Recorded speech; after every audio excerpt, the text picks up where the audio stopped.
बढ़िया जो है कि अभी पूरे सिवान के लोकसभा क्षेत्र में एक बढ़िया हॉट सीट अभी माना जा रहा है। कारण क्या है कि यहाँ एक ऐसा पायलट प्रोजेक्ट दिया गया है जो एक अंदरूनी तौर पे कलह का एक साधन बन रहा है। कारण क्या है कि बहुत लास्ट में जो है कि बढ़िया सीट तय किया गया है, वो भी खास करके राजद के लिए।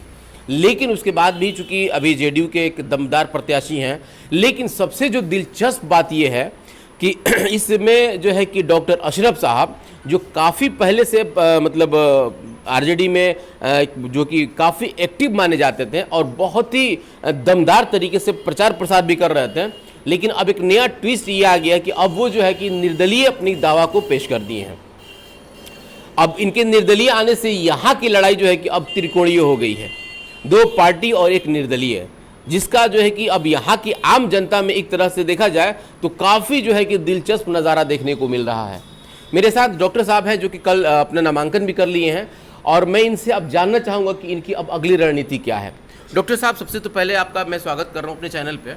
आपका सबका स्वागत है और आपके चैनल के माध्यम से हमारे इस बढ़िया विधानसभा के सम्मानित सभी जनता का स्वागत है। सर, अभी जैसे कल मैंने यहाँ के जो अभी आरजेडी के जो प्रत्याशी हैं बच्चा पांडे, मैंने उनके भाई से पूछा कि आपने टिकट इसको ख़रीदा है या टिकट दिया गया है। मैं यही सवाल आपसे पूछ रहा हूँ कि क्या लग रहा है, क्योंकि आपने बहुत मेहनत किया, बहुत पैसा खर्च किया, लेकिन आखिर में जो है कि टिकट जो है कि बच्चा पांडे के पास चला गया, इसके पीछे आप क्या देखते हैं? देखिए, ये आप ख़रीद फरोख्त की जो बात करते हैं, ये बात पटना हुई है। वहाँ हम कुछ नहीं जानते हैं कि क्या खरीदा गया, क्या बेचा गया। हम मेहनत जो किए पार्टी के लिए किए और जनता के बीच में किया। तो मुझे इतना पता है कि मैं जनता के बीच में हूँ। हमने जो भी पैसा खर्च किया, जैसे कि आपने कहा, वो जनता के लिए किया और जनता के बीच में किया। तो मैं जनता के साथ हूँ, जनता के बीच में हूँ। मैं अपना आप ये पैसा जनता के लिए खर्च किए हैं अपना, या पार्टी के आदेश पे किए हैं? पार्टी ने हमसे इस बात का आश्वासन दिया था कि आपको टिकट दिया जाएगा, जाइए आप क्षेत्र में काम कीजिए। तो सच तो पूछिए कि मैं जितने राजद के लोग हैं उन लोगों के बीच में राजद का एक उत्साह लाया। तो अंततः तो मैंने पार्टी के लिए भी किया और जनता के लिए भी किया कि उसके अंदर एक उत्साह आया। राजद की बहुत चर्चा हुई, तो उससे मुझे मतलब नहीं है। दूसरी बात, आप ये जो बोल रहे हैं टूना पांडे जी, तो टूना पांडे जी यहाँ के प्रत्याशी नहीं हैं। यहाँ के प्रत्याशी बच्चा जी पांडे हैं, तो वो सम्मानित प्रत्याशी हैं।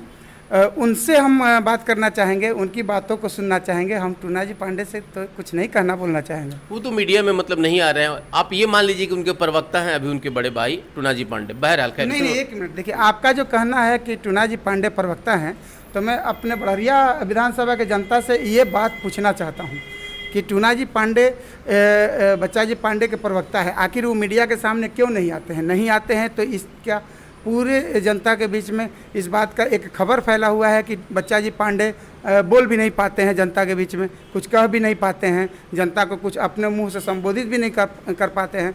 तो क्या बच्चा जी पांडे हमारे विधायक बन के जाएंगे तो विधानसभा में हो जाएंगे? तो टूना जी पांडे बच्चा जी पांडे के पोस्ट पे या कुर्सी पे जाकर नहीं बोलेंगे? ये आप कैसे कह सकते हैं कि वो विधानसभा चले जाएंगे? क्या पहले अपना हार मान रहे हैं क्या? हम कह रहे हैं कि अगर हमारी जनता, बढ़िया विधानसभा की जनता, उनको चुन के भेजती है, आप इसका इमेजिनेशन कीजिए, तो क्या बच्चा जी पांडे जाके बोलेंगे या टूना जी पांडे बोलेंगे? बोलेंगे तो बच्चा जी पांडे। तो जनता इस बात को भली भांति समझ रही है कि मुझे अपना विधायक टूना जी पांडे को चुनना है कि बच्चा जी पांडे को चुनना है। तो टूना जी पांडे जी अभी आज के डेट में एक वो सम्मानित एमएलसी हैं, वो तो नहीं जाएंगे बोलने के लिए ना, वो तो भाजपा के एमएलसी हैं। इसीलिए जनता इस बात को खंडित करती है कि जो व्यक्ति हमारा विधायक बनेगा वो हमारे बीच में अगर यहाँ नहीं बात करता है तो क्या वो विधानसभा में हमारी बातों को रख सकता है? अच्छा, एक बात बताइए डॉक्टर साहब, एक और चीज़ की बहुत सारे ऐसे प्रत्याशी थे और पार्टियों में थे, हालांकि बात चल रहा था कि कांग्रेस के खाते में जाएगा, तो वहाँ पर भी कुछ प्रत्याशी ऐसे हैं जो कि अभी निर्दलीय लड़ेंगे। आप ऑलरेडी निर्दलीय लड़ रहे हैं, कुछ और भी प्रत्याशी हैं जो कि राजद के मतलब दावेदार माने जाते थे। क्या लग रहा है इस तरीके से जो है कि अब खिचड़ी हो गया है क्या आरजेडी का जो समीकरण है? देखिए, हमको आरजेडी के समीकरण के खिचड़ी की बात नहीं करनी है और नहीं हमको बीजेपी के समीकरण की खिचड़ी की बात करनी है। मैं आपसे एक बात बताना चाहता हूं। तो फिर आपको मिलेगा ना उसका? नहीं, एक बात बताना चाह रहा हूं आपको कि मैं एक यहाँ का प्रत्याशी हूं, मैं चुनाव लड़ रहा हूं और ये लोकतंत्र है। कौन कौन प्रत्याशी चुनाव लड़ने आता है, इसमें एक ही प्रत्याशी चुन करके विधानसभा जाएगा। मुझे इतना पता है कि मैं जनता का आज 13 वर्षों से जो सेवा किया हूँ, एक एक जनता इस बात को दिल में रखी हुई है। वो कुछ कहती बोलती नहीं है, लेकिन वोट डॉक्टर साहब को देगी। जनता जानती है कि डॉक्टर साहब उसके लिए लड़ेंगे, उसके लिए हर कुछ करेंगे। आपकी लड़ाई किससे है? हमारी लड़ाई श्याम बहादुर जी से है। हम श्याम बहादुर जी से लड़ रहे हैं, हम तो उन्हीं से लड़ रहे हैं, क्योंकि श्याम बहादुर जी ही यहाँ के सीटिंग है। एक कल का फोटो आपका वायरल हो रहा है श्याम बहादुर जी के साथ, तो कहीं ना कहीं इसमें एक अजीब तरीके का माहौल बनाया जा रहा है, इसके बारे में क्या कहेंगे सर आप? देखिए, आपको भी पता है और जितने प्रत्याशी लोग आए हैं ये सबको पता है कि डॉक्टर अशरफ अली इस बढ़िया विधानसभा के सबसे मजबूत दावेदार हैं, जो यहाँ से विधानसभा का सीट निकाल करके और विधानसभा में जाएंगे।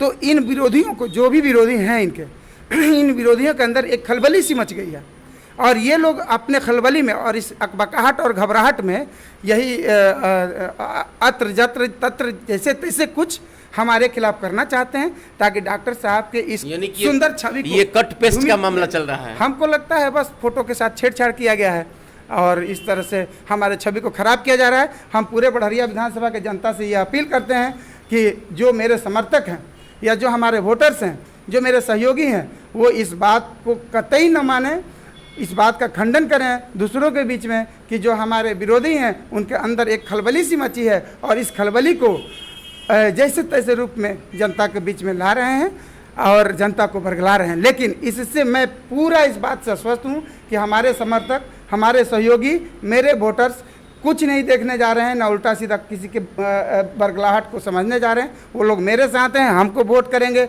और हमको विधायक बना के बढ़िया विधानसभा से भेजेंगे। मेरे अब आपका मुद्दा क्या होगा? चूंकि अब तो आप निर्दलीय लड़ रहे हैं, पार्टी के मुद्दा पे बाद में लड़ा जाता है, लेकिन अब तो निर्दलीय लड़, आपका मुद्दा क्या होगा खास करके बढ़िया के लिए? देखिए, मैं पार्टी से हूँ या निर्दलीय हूँ, मैं पहले पार्टी से जो कह रहा था वो पार्टी से हूँ या निर्दलीय हूँ, लेकिन मैं जनता के लिए हूँ, इस विधानसभा क्षेत्र का एक जनप्रतिनिधि हूँ। तो मैं पहले भी विकास का मुद्दा रखा था, आज भी विकास का मुद्दा रखता हूँ। मैं यही तो बोल रहा हूँ कि इस बढ़िया विधानसभा का जो भी समस्या, उस समस्या को विधानसभा में बोलने वाला है कौन? हमारे पूर्ववत जो विधायक महोदय हैं, उनको कभी पूरे बढ़िया विधानसभा की जनता 15 वर्षों में विधानसभा में बोलते हुए नहीं देखी। आप सर खुल करके जो है ना कि आरजेडी का विरोध नहीं कर पा रहे हैं, क्या वजह है? कहीं ना कहीं कसक रह गई है क्या आपको?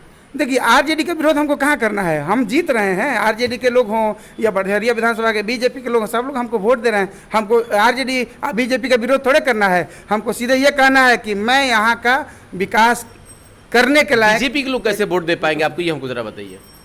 बीजेपी और आरजेडी से हमको क्या मतलब है? जनता मुझे वोट देने के लिए तैयार है, क्योंकि मैं सबका सेवा करता हूँ, सब लोग मेरे साथ हैं। हम तो, मुझे तो बीजेपी और आरजेडी कुछ नजरें नहीं आ रही। यहाँ के आप समीकरण में सेंध लगा चुके हैं क्या? सेंध क्या, हम यहाँ के जो जनता है, जो वोटर्स है, उसके दिल में बैठ चुके हैं।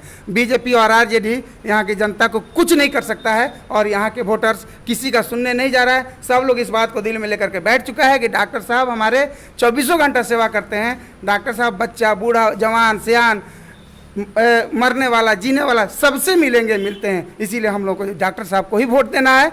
किसी भी पैरासूट और किसी भी 15 वर्षों से तौला जाना पहचाना प्रत्याशी को वोट नहीं देना है, नहीं देगा कोई भी वोट किसी को।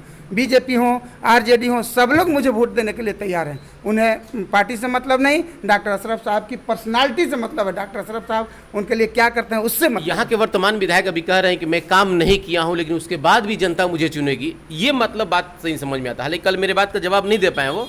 आप जरा बताइए कि इसका क्या मतलब हो सकता है? क्या वो जातीय समीकरण पे जा रहे हैं, या धार्मिक आधार पे जा रहे हैं, या पार्टी के मैनिफेस्टो पे जा रहे हैं? देखिए, एक कहानी कही जाती है कि कोई भी अपने बेर को खट्टा नहीं कहता है, कोई भी अपने बेर को खट्टा नहीं कहता। श्याम बहादुर जी तो पूरा ख्वाब सजाए हुए हैं कि हम जीतेंगे, है ना। उनसे बड़ा ख्वाब वो आदमी सजाया है कि हम कहीं से उड़ के जाएंगे और फिर उड़ के सीट लेके चले जाएंगे।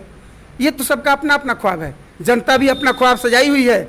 आकि हम लोग 15 वर्षों से श्याम बहादुर जी को देख चुके हैं कि उन्होंने कौन कौन सी छवि को लाया इस क्षेत्र में, उन्होंने क्या क्या विकास किया, सब जनता जान रही है अच्छी तरह से। शायद इसीलिए पूरे विधानसभा क्षेत्र की एक एक जनता ये मूड बना चुकी है कि 15 वर्षों से देखे हुए इस प्रत्याशी को हम लोगों को हवा में उड़ा देना है। आज जो हवा में उड़ के आया है उसको आसमान में उड़ा देना है। जो यहाँ का जनता का सेवा करने वाला है, जो प्रतिनिधि यहाँ का रहने वाला है, उसको हम लोग को वोट देकर जिता करके विधानसभा भेज देना है।